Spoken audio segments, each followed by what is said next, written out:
that I met more than 40 or 50 years ago and worked together in the pyramids. And we produced a great book called Giza and the Pyramids. I think this is the most important book in archaeology. Also, Mohammed Milad, when he was working with me in the Antiquities department, I gave him a hard time.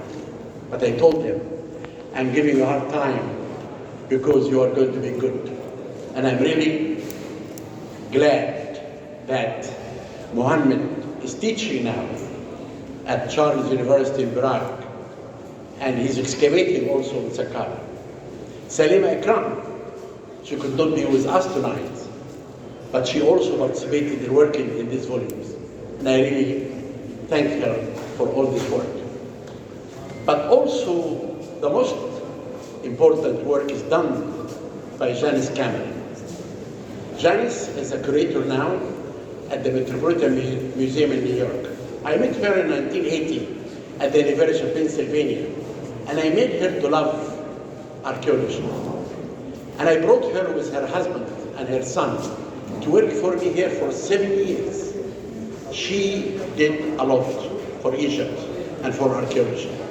And she really did great work in making all the, it is not easy to publish 3 books like this, but I'm very proud that this is an honor for me.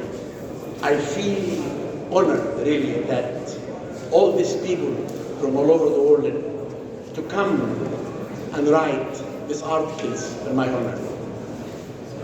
I want to say that all my life I worked very hard. And I was fair really for everyone, a foreigner or an Egyptian. When I made rules for the first time for Antiquities, many people were unhappy with that. But late they found out that this was good for everyone, for foreigners and Egyptians. But I want to tell you a quick story about my career. When I was young, on the age of 15, it was my dream to be a lawyer.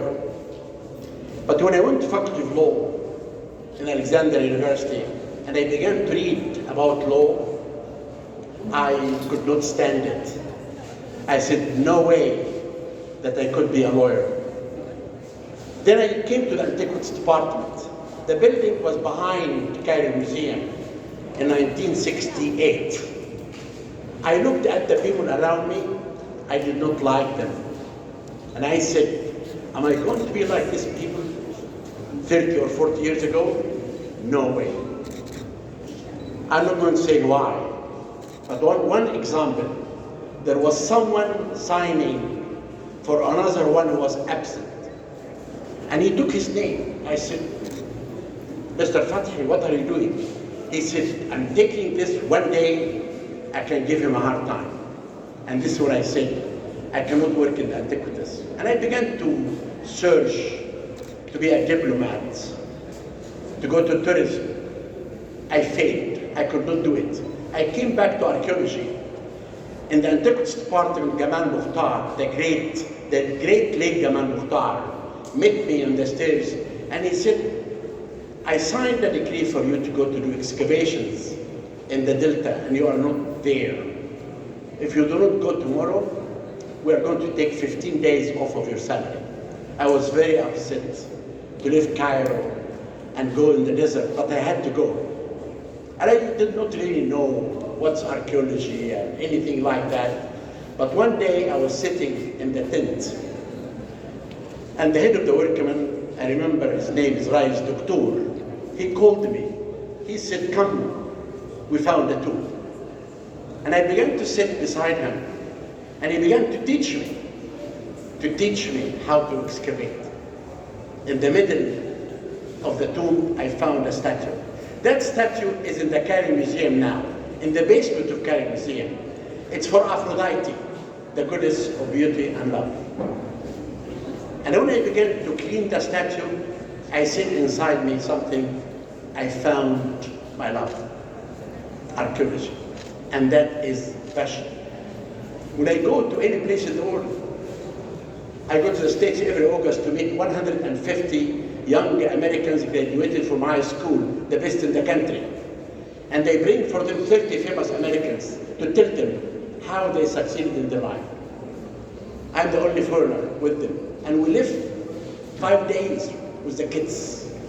The only word I tell them is passion. If you have passion for anything small, you make it big. And I have passion for archaeology. And I still sometimes feel that I live in this world of the fairs. When I write or excavate or talk in the TV, sometimes I don't feel that I live in this new world. Thank you.